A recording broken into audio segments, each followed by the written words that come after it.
My name is Charlotte Hayes, 41 years old, a high school teacher living in a quiet town nestled in the mountains of North Carolina. I used to believe I had a strong marriage, 15 years without arguments, without distance. Until the day my husband suddenly passed away and I stepped into a storage shed he'd never let me near. Inside weren't tools or car parts like he always said. It was a room full of hidden photographs, maps, bank documents, and in every one of those pictures he was smiling with another woman, alongside a teenage boy I had never known existed. If it were you, if you discovered the person you loved had a second family, what would you do? Forgive or dig deeper until the very end? Share your thoughts in the comments, and don't forget to like and follow the channel to hear the untold story of a secret room, an unfinished will, and a child no one dared to acknowledge. I still remember the scent of white lilies that day, the kind Jonathan always bought every Sunday morning, placing them in the small glass vase by the kitchen window. After the funeral, I noticed the vase was empty, and for the first time in 15 years, I realized I had no idea who would be the one to do that now.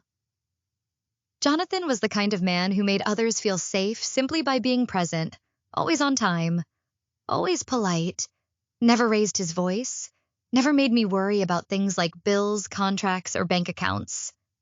"I've got it," he'd say with a reassuring smile. I trusted him because I loved him, and because our life, at least on the surface, seemed so complete that I never thought to question it. We didn't have children. After 3 years of failed fertility treatments, I was the one who chose to stop. I didn't want to keep dragging myself through hope and heartbreak. One night, I held Jonathan close and whispered, "I'm still happy as long as I have you." He only nodded and pulled me closer, like that gesture could hold everything we weren't saying. Looking back, I still don't know if it was love or avoidance. Rachel arrived a few days after the funeral. She hugged me for a long time, her familiar scent of Chanel No. 5 almost suffocating. I used to adore Rachel. I defended her every time our parents scolded her for dropping out of school or bouncing between jobs. But over time, we drifted. Not because of a big falling out, but because of long silences no one was brave enough to break. "You're so strong," Rachel whispered as she pulled away, her hand still holding mine. I can't even imagine if it had been me. At that moment, I still believed she was here to grieve, not to bring something else. That night, after most of the guests had left, Rachel stepped into the kitchen and poured herself a glass of red wine, like she was at home. She sat across from me at the dining table, slowly swirling the glass in her hand. "Hey," she said softly. "I know this isn't the best time, but..." Before he passed, Jonathan said he'd help me out financially. I looked up from my cold cup of tea. "Help you with what?" "30,000. He said he'd invest in my spa project in Durham, remember?" I told him about the idea. I frowned. He never mentioned anything like that to me. Rachel let out a small laugh, like I was being silly. "Oh, you know Jonathan. Always so organized. Maybe he hadn't gotten around to telling you yet, or figured you'd find out eventually." A strange feeling crept into my chest, like noticing something out of place in a familiar room. No one says it aloud, but you know something's wrong. "Your accounts haven't been unfrozen yet, right?" Rachel went on, still light, almost casual. "If you want, I can send you my info so it's easier to transfer later, once things settle." I set my tea down and straightened up. "Are you asking me for money for my husband's funeral?" Rachel gave a small smile, sipped her wine. "Not asking, just reminding. I think I have a right. And I know Jonathan wanted to help." There was something in her eyes that chilled me, confident, almost possessive, like she knew him in a way I never did. I stood up and walked to the cabinet to grab a napkin, anything to avoid facing her. I couldn't believe it. But then, when I opened the drawer, my eyes landed on a small photo frame tucked in the corner, an old picture. Jonathan standing next to Rachel, his hand gently on her shoulder. At a Christmas party years ago. I hadn't thought anything of it at the time. Now, the warmth in his eyes made my skin crawl. I picked up the photo and turned it toward Rachel. "Is there something you need to tell me?" She raised an eyebrow. "About what?" "About him. About the two of you." Rachel set her wine down and slowly shook her head. "What are you implying?" I'm your sister. I stared at her. Yes, and I'm starting to wonder if I ever really knew you. Rachel sighed, stood up, her gaze hardened. You're grieving, I get it, but don't let pain cloud your memory. Jonathan cared about you. He told me you needed protection. He was good to everyone. He emphasized the word everyone like a pointed reminder. My hands began to tremble. When Rachel left, I closed the door softly, but my mind kept replaying the same question. Why did she know so much about Jonathan that I never did? I returned to the table, saw the glass of wine, the napkin Rachel left behind, and the photo that no longer sat inside its frame. I began to understand. This wouldn't end with a funeral. That rainy afternoon, I drove to the old industrial district on the south side of Charlotte, the place Jonathan once described as just a space for tools and junk. I'd never been there. He'd always say you hate the smell of grease, nothing worth seeing. And I believed him, believed enough not to ask. The warehouse was tucked between crumbling buildings with rusted tin roofs and ivy-covered walls. If it weren't for the strange key I found in his drawer, marked with an unfamiliar symbol, I would never have found it. I stepped out of the car, gripping the cold metal key like a relic. The steel door towered over me. The lock gave a heavy click when I turned the key. The door groaned as it opened, revealing a space thick with dust and time. Inside, it was pitch dark. I fumbled for the light switch. When the overhead fluorescent lights finally flickered on, I froze. It wasn't a tool shed. It wasn't a warehouse. It was a gallery, a hidden world I never knew Jonathan lived in. The left wall was covered in photographs, each one neatly pinned, numbered, annotated, in handwriting I knew too well. The right wall held a world map with red lines connecting Charlotte to Lisbon, from Toronto to Tokyo. On the desk were neatly stacked financial documents, thick envelopes and sticky notes scrawled with Jonathan's handwriting. I stepped closer to the first wall of photos. Jonathan was in them, but not the version I knew. No white shirt, no polished suit, no perfectly knotted tie. He wore gray t-shirts, his hair was messy, and he smiled freely, a smile I hadn't seen in years. Beside him, in almost every picture, was a woman at least 10 years younger than me. Brown hair, intelligent eyes, high cheekbones, and a gentle smile. And beside them, a teenage boy, probably 18 or 19. His eyes looked exactly like Jonathan's. My hand shook as I flipped each photo. Behind them were blue-inked notes. Rocky Mountains, Summer 21. Paris, Fall 22. Jay loved the pastries. June 14th, 2024. Family dinner.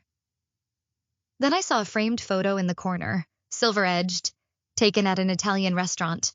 Jonathan pouring wine, the woman beaming, the boy raising a glass of orange juice like at a small birthday celebration. I choked up reading the note on the back. To E and J. Always family. June 2024. I remembered that day vividly. Jonathan had called, saying he was at an investment seminar in Texas and would be home late. I stayed in, made his favorite barbecue ribs, even baked almond cake for dessert. So while I was lighting candles at our table, he was dining with them, his real family. I had to brace myself against the table to stay upright. My vision blurred, ears ringing like someone was screaming inside my head. I tried to breathe, but my throat locked tight. I opened a metal drawer under the desk almost involuntarily, like hoping to find a reason. Inside was a medical file, thin sheets, but the print was clear. I scanned the title, Cardiac Diagnostic Report, Dr. Michael Renner, Charleston Heart Institute. Below that, his full name, Jonathan R. Hayes. Diagnosis, Stage 3, heart failure. Prognosis, high risk of sudden cardiac arrest. Activated date, 7 weeks before he died. I collapsed into the old swivel chair. My mind was blank. He knew. He knew he was dying. He knew it clearly. But instead of telling me, instead of preparing me, instead of spending his final days with the wife who had stood by him for 15 years, he chose to hide it. And spent his last moments with another woman, another child, another world. I buried my face in my hands as tears spilled out, sharp and heavy.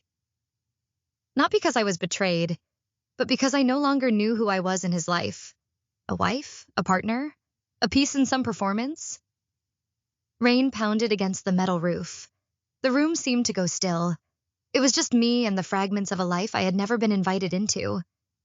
Then, suddenly, my eyes landed on a small corner where a map was pinned, with red lines stretching out like spider webs. A name appeared on one of the notes. Redstone Equity, LLC. Next to it was a simple logo and a handwritten caption. Transfer routes.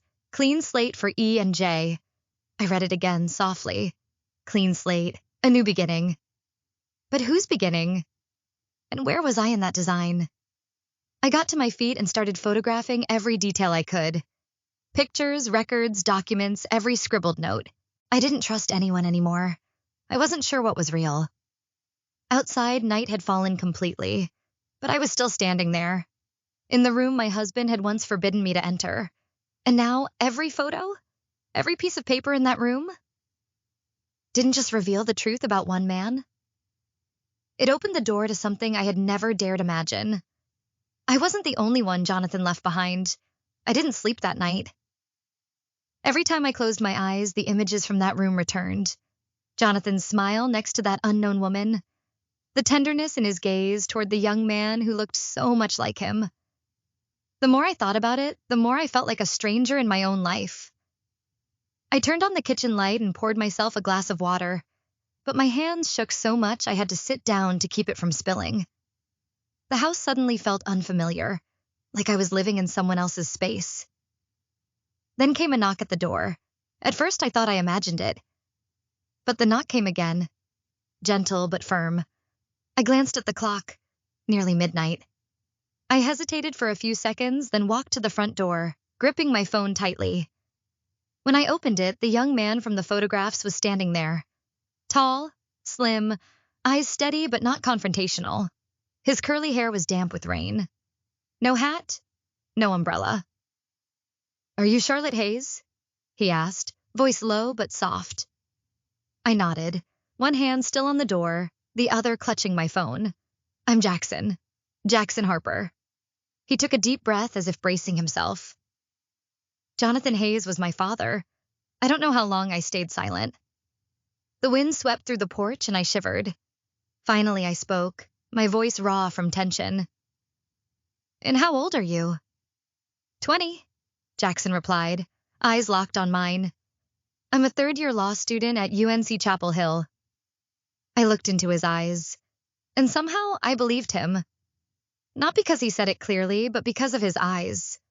The angle of his jaw, the way he waited for my reaction without pressure. Every detail felt like Jonathan. I stepped back and opened the door wider. "Come in," I said, my voice hollow. We sat across from each other in the living room. The light was dim. The wall clock ticked steadily, as if counting down to something that could no longer be undone. "I know this is hard to believe," Jackson began, "but I didn't come here to ask for anything. I just wanted you to know. And there's something I think belongs to you." He reached into his coat pocket and pulled out a slightly crumpled envelope, placing it on the glass table in front of me.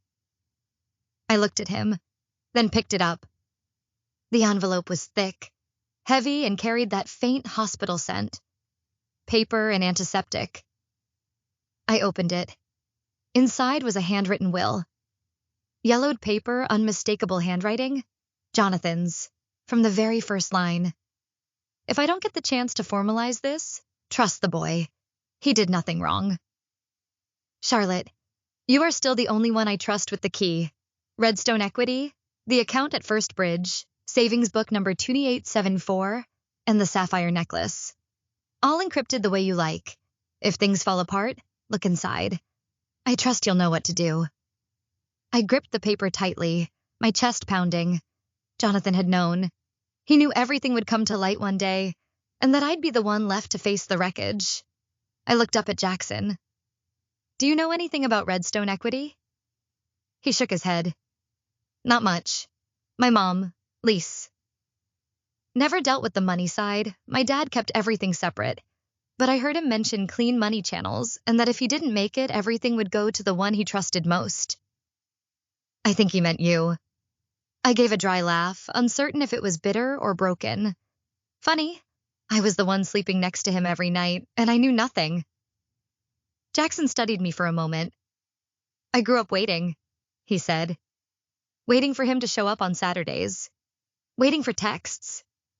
Waiting for the day he'd tell the world about me. But he never did. I swallowed hard. Are you angry? He was quiet, then said, Yes, but I understand. And now, I don't want to live in his shadow anymore. I pulled the sapphire necklace from my coat pocket. Jonathan had given it to me 2 days before he died. I thought it was a sweet farewell gift. I didn't know it was the key to an entire secret system. I'm not sure I'm ready for what's in that box, I whispered. You don't have to do it alone, Jackson said, his eyes unwavering. I'm here, and if you'll let me, I want to see it through with you. I felt a flicker of something. Not hope, just the sense that I wasn't completely alone anymore. Jackson looked around the room, his eyes landing on the wedding photo hanging on the wall. You loved him that much? I didn't turn to look at the picture. I only whispered. I loved a man who, it turns out, may never have truly existed. 2 days later, I sat in the passenger seat of Jackson's old car, watching rows of thick oaks along the South Carolina highway blur past like thoughts I couldn't name. Around my neck, the sapphire pendant felt cold, as if it understood exactly where we were headed. Jonathan had once called it his satellite office, a small space in downtown Charleston used for discreet meetings, away from public view. In 15 years of marriage, I had never been allowed to enter it. I had never questioned that. Jackson pulled into the basement of a tall glass building. The office was on the 10th floor at the end of a hallway, completely separate from the rows of law firms and tech companies around it. Outside the door, a metal plaque simply read, R.E. Holdings. He swiped the card. The door opened with a soft beep. The lights came on automatically as we stepped inside. The room was so neatly arranged it felt soulless. A black wood desk with no decorations, no photo frames, no plants. Nothing to show that Jonathan had once spent hours, days sitting here. I looked around, feeling like I had stepped onto a stage after the play had ended, and the lead actor had vanished without delivering his final lines. You sure? Jackson asked, eyes serious. The necklace has a special rotating mechanism, like a combination lock. Jonathan knew I liked vintage things, so I think it's a clue. I took the necklace off, found the small notch beneath the stone, and turned it gently to the left. A faint click echoed. Behind the desk, the abstract painting on the wall shifted forward slightly. Jackson stepped over and pressed the corner of the frame. A concealed steel door appeared in the wall. Try it, he said. I took a deep breath and slid the thin metal piece hidden in the necklace, shaped like a chip, into the reader beside the door. A green light blinked. The door opened, revealing a wall safe. Inside were 3 items: a black unmarked hard drive, a small velvet box holding another necklace, this one engraved with the initials EH, and a stack of printed security camera photos tucked into a manila envelope. My hands trembled as I picked up each one. Jackson stood beside me silently. Was this your mother's? I asked, voice hoarse, nodding at the necklace. My mom liked amethyst, he said. But this is sapphire. I never saw her wear it. Maybe it was something Jonathan kept. I opened the envelope. My eyes landed on the first photo. Black and white, clear, time-stamped. 3 days after Jonathan died. A man in a baseball cap and heavy coat, head down, entered the office. This exact room. He rifled through drawers, accessed the computer, removed the hard drive. In the next 3 photos, it was clear he took something wrapped in a black cloth bag. I turned to Jackson. Do you notice anything strange? He examined the image. The door doesn't show signs of forced entry. Whoever this is had an access card. I looked closely at the corner of the photo near his ID badge. The name was blurred, but a faded logo of a private security firm was visible. I wrote down the company name and set the photo down. Heart pounding. Someone had come in right after Jonathan died. Someone who knew exactly what to look for. I picked up the hard drive, pressing it into my palm. The metal was ice cold. Jonathan wasn't the type to keep backups without a reason. If he stored this here behind encryption and in a private safe, it meant it held something vital. Do you have a decryption tool? Jackson asked. I know someone who can help, I said. An old friend of Jonathan's. He used to work in digital forensics. We left the office just as evening settled in. In the elevator, Jackson turned to me. Do you think Jonathan did all this because he wanted to protect you? I didn't answer right away. I thought about the necklace, the photo of Elise and the boy in that hidden room, the missing documents, the layers of disguise the man I once loved had built. Maybe partly, I said quietly, but maybe it was for himself, out of guilt or fear. We got to the car. A soft drizzle had started. I looked down at the necklace in my hand, the one engraved with another woman's initials. For some reason, even in the cold, my hand felt warm, as if I were holding a memory that wasn't mine, but was now my responsibility to unravel. That afternoon, I was sorting through the photos from the wall safe in Jonathan's old office when heard the doorbell. Jackson was at the university library. I was alone in a house that now held too much silence. I wasn't expecting anyone. When I opened the door, I froze. Rachel was standing there. She wore a cream knit dress, hair pinned up neatly, light makeup as if she had come to offer condolences one more time. But her eyes no longer held the dazed look from the funeral. They were sharper, focused, as if she had waited for the perfect moment to step back on stage. Do you have a few minutes? She asked, voice soft. I stepped aside and let her in. We sat down in the living room. Rachel glanced around, pausing at the coffee table where I had left a few files and a photo frame face down. She didn't rush. She rested her elbows on her knees, fingers absently rubbing the sleeve like someone preparing to say something important. I know this isn't easy to say, she began, but there's something you should know. I think it's better if I just say it outright. I stared at her without blinking. I'm pregnant, Rachel said, her voice dropping. And the baby is Jonathan's. The air turned thick, as if everything had stopped moving. A chill ran down my spine. I know that's hard to believe, she continued, but it's true.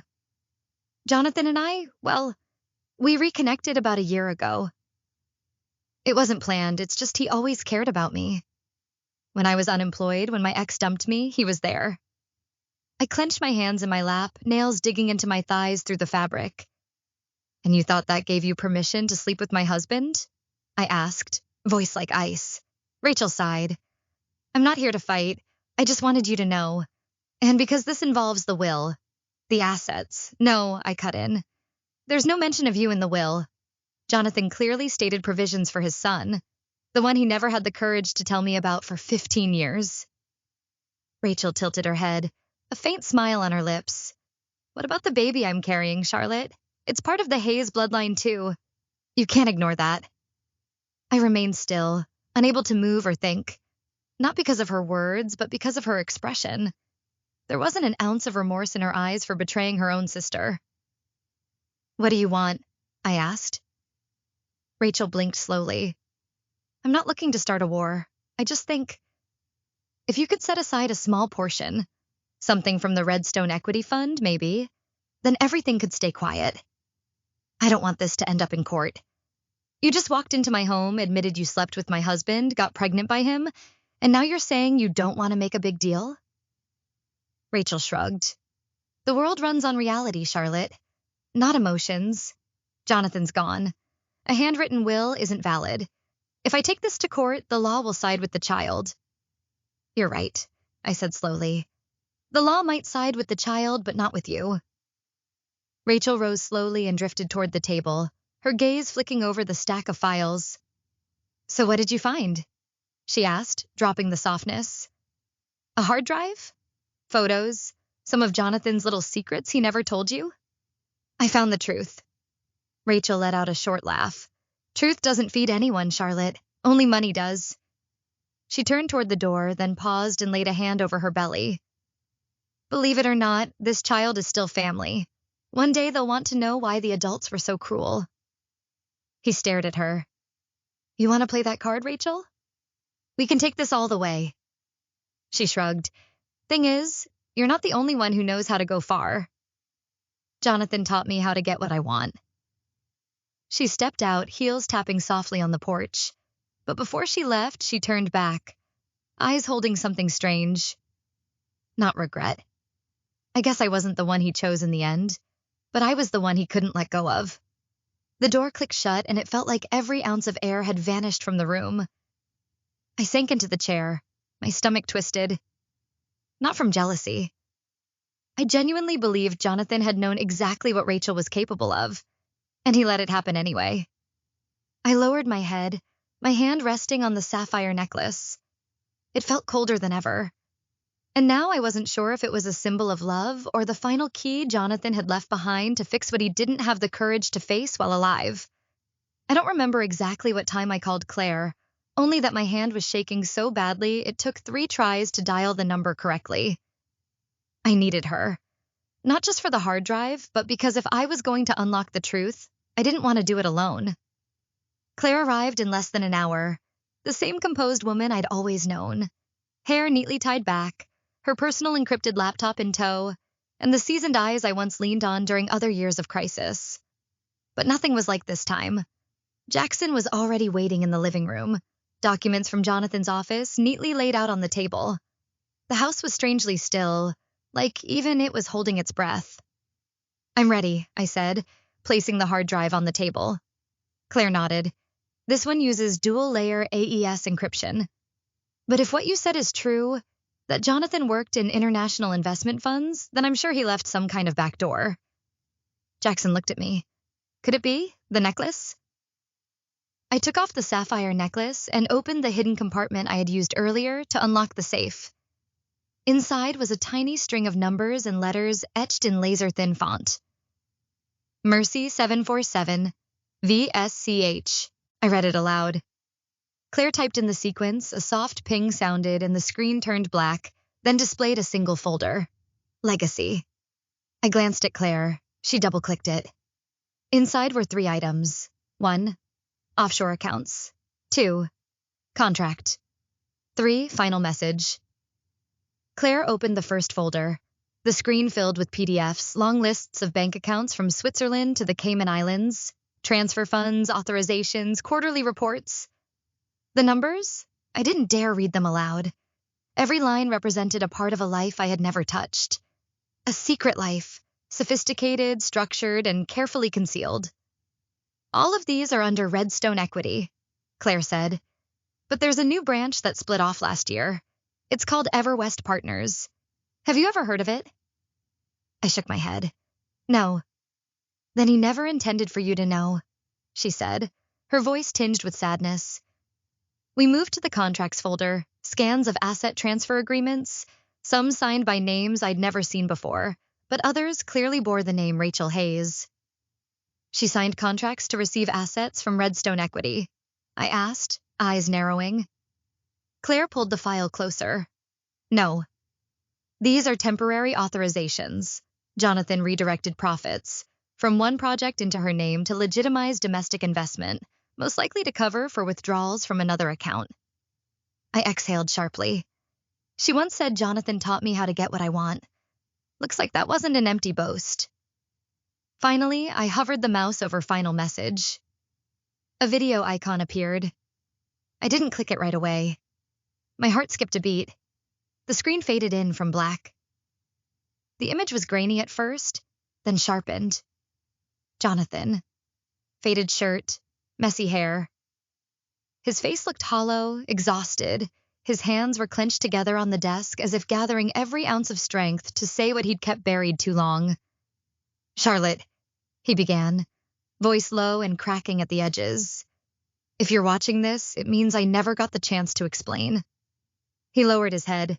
When he looked up again, his eyes weren't those of the man who used to bring me flowers every Sunday.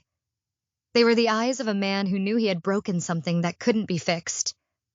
"I couldn't protect Elise. I know you suspected something, and you were right. Rachel knew about Elise, knew about Jackson. But what I never said, what I couldn't say, is that I believe Rachel was behind the accident that took Elise's life." I held my breath. "I don't have proof. But Elise told me she'd been threatened. Someone called her, said if she tried to leave the country with our son, an accident might happen. Elise didn't believe it. But the day she packed her suitcase, ready to go to the airport, the brakes failed. No one survived except Jackson. I turned to look at Jackson. He was staring at the screen, eyes unblinking. Jonathan continued. I lived as two men, Charlotte, one with you. Peaceful, orderly, and one with Elise. Reckless, free.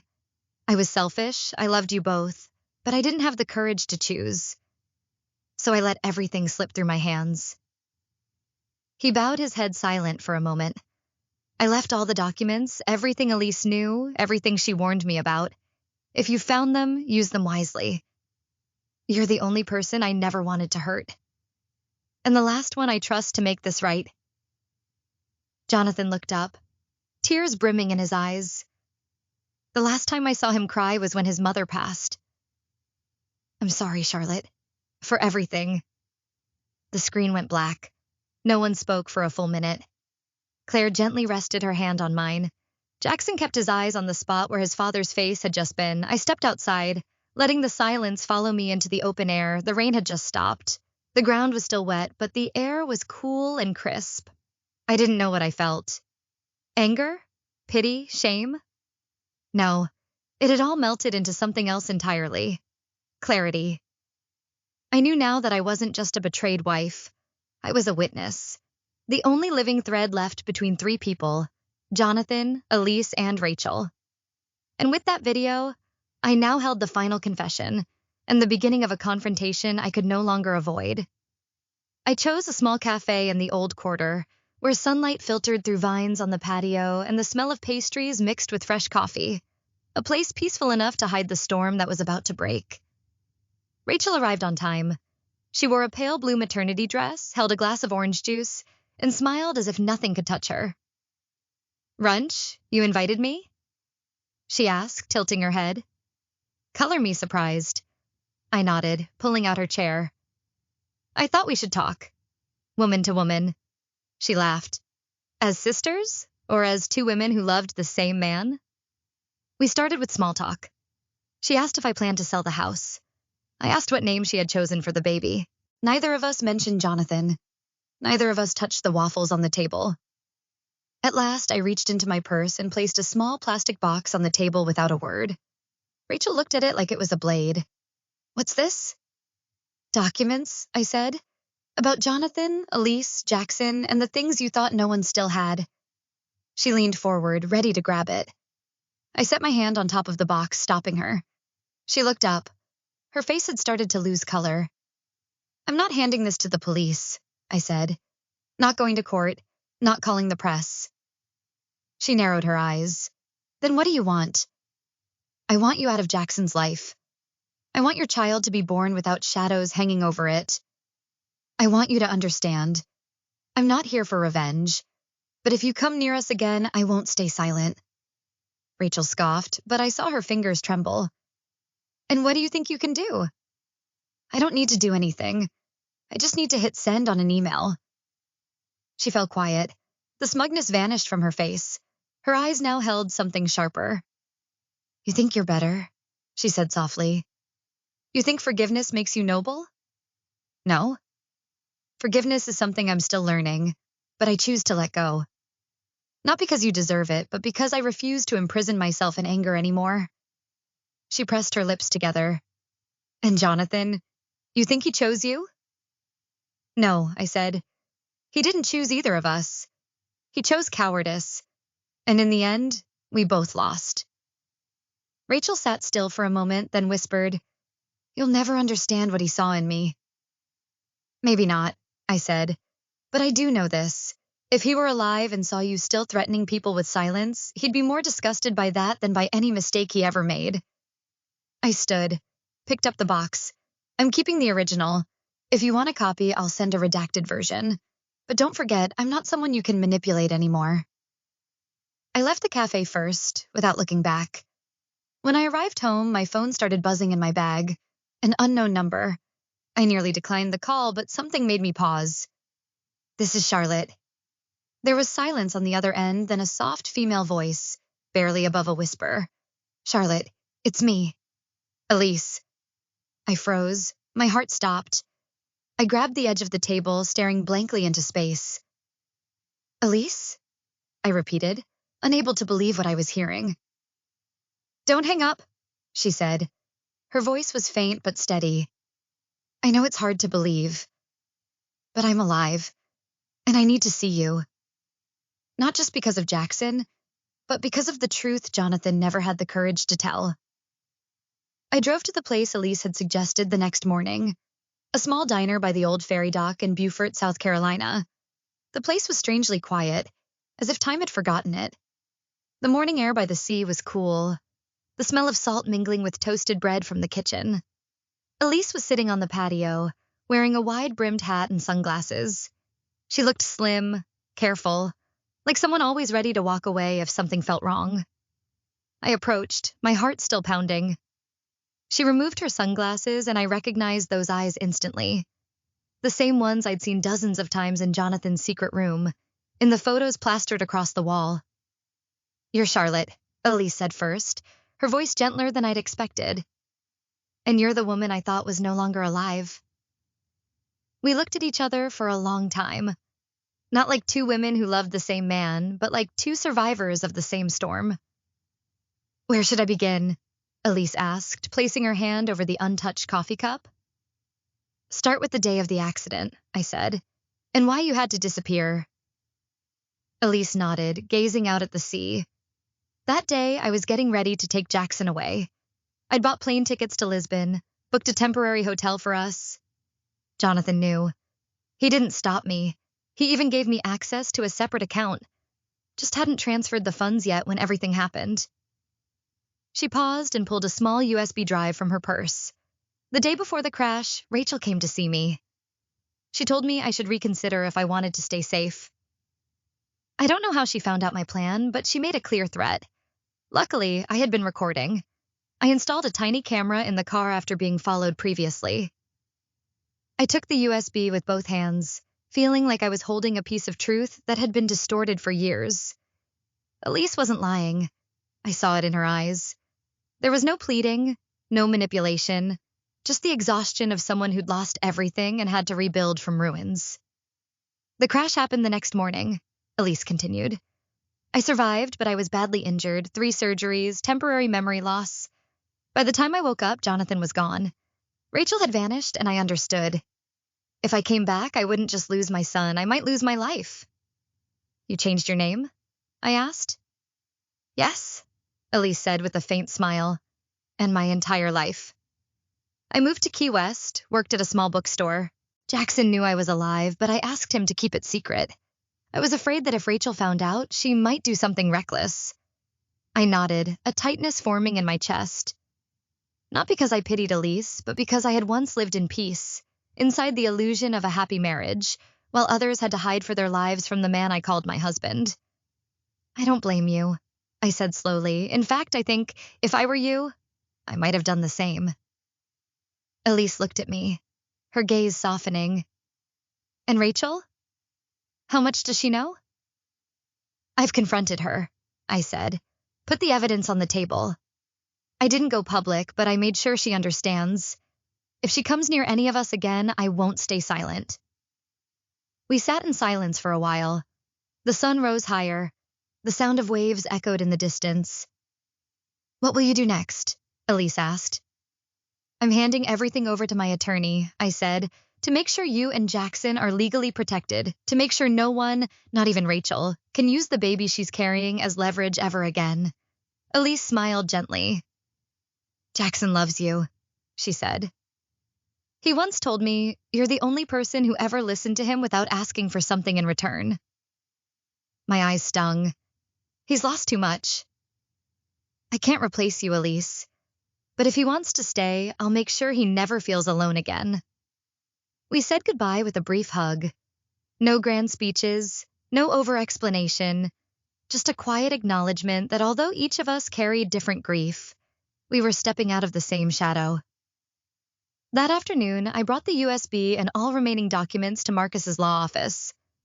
He said nothing as he watched the footage of Rachel threatening Elise. He didn't ask questions. He simply nodded. then called a colleague who specialized in civilian witness protection, beginning the process of legally securing Elise's new identity with full rights for Jackson. When I returned home, Jackson was sitting on the front steps holding one of Jonathan's old books. He looked up when he saw me. I sat beside him. "I saw your mother. She's alive, and she loves you very much. I think I'll stay here for a while," he said. "Not because my mom doesn't need me, but because something about this place helps me breathe." I didn't say more. I simply placed my hand over his, giving a gentle squeeze. After all the loss, I knew one thing for certain. We weren't the ones left behind anymore. We were the ones choosing to move forward, together. The new kitchen was much smaller than the one in Charlotte, but I loved every inch of it. The lightly scratched oak countertop, the morning sunlight pouring through the spice shelf window, and my mother's old floral apron I always hung by the oven. That morning, I was mixing waffle batter when I heard Elise laughing from the living room. Jackson must have told another story, probably something from the philosophy book he was obsessing over. I couldn't make out the words, but that sound alone was enough to quiet something inside me, like a lake finally freed from the weight of a long-standing stone. "Charlotte," Elise called, poking her head into the kitchen. "Are the waffles ready? They smell so good I'm forgetting how to pace myself." I smiled. 10 more minutes, but if you pick some raspberries from the porch, I might shave it down to 8. Elise laughed, grabbed her shawl, and stepped into the backyard. Jackson followed her, holding a wooden basket. They weren't just survivors anymore. They were mother and son. They were family. And me? I was no longer the woman standing outside a garage, trembling with a strange set of keys. I was the one who had seen everything and still stayed. It's been a year since everything collapsed. No lawsuits, no press. Rachel disappeared from the radar after the baby was born. She sent a handwritten letter. Brief, unapologetic, simply saying she was leaving the state to start fresh where no one knew them.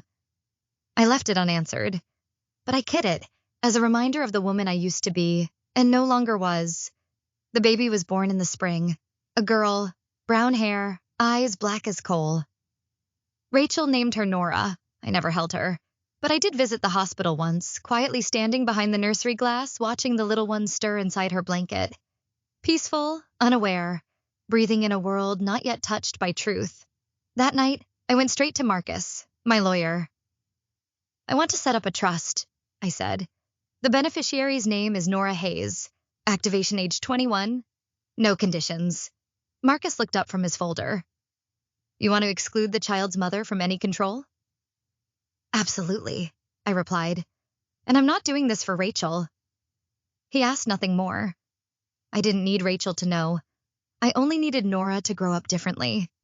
Not in darkness, not as a bargaining chip. She didn't choose where she was born, but I could help shape where she ended up. That evening when I returned, I took the hard drive, the one that held everything, past recordings, videos, documents, into my new home office. A small space I made for myself, with shelves of books, dried flowers, and a recessed wall safe. I placed the drive inside, along with Jonathan's final letter I never burned. Then I added another USB, the footage of Rachel threatening Elise and the scanned original of Jonathan's handwritten will. I turned the combination. A quiet click. The steel door closed, clean and silent. Not every secret needs to be revealed. Some only need to be acknowledged. So no one remains bound by them again. I turned and stepped out of the room. Sunlight slanted across the kitchen window. Elise was washing her hands at the outdoor sink, hair tied up, cheeks pink from the breeze. Jackson stood beside her, holding a basket of ripe raspberries. I wiped my hands on my apron, turned on the oven, and slid the waffle pan onto the center rack. The smell of batter, butter, and cinnamon began filling the kitchen. This was no longer a house of secrets. It was a home of laughter, of memory, of trust. And most of all, it was mine. What would you do if one day you woke up and realized the person you loved for 15 years only ever showed you half of who they really were? The other half hidden behind encrypted hard drives, handwritten wills, and too-late confessions? I used to think forgiveness was weakness, but I've come to understand it's not acceptance. It's release. not to protect the one who hurt you, but to free yourself from what no longer deserves to be carried. And you? If you were in my place, knowing the truth, holding the proof, having the power to expose it all, what would you choose? To forgive, stay silent, or take it all the way? Leave your thoughts in the comments. I truly want to know what path you would take. And if stories of family, truth, and inner strength speak to you, follow the channel so you don't miss the next journeys to come. Because sometimes the quiet stories in kitchens, safes, or hearts are the ones that redefine everything.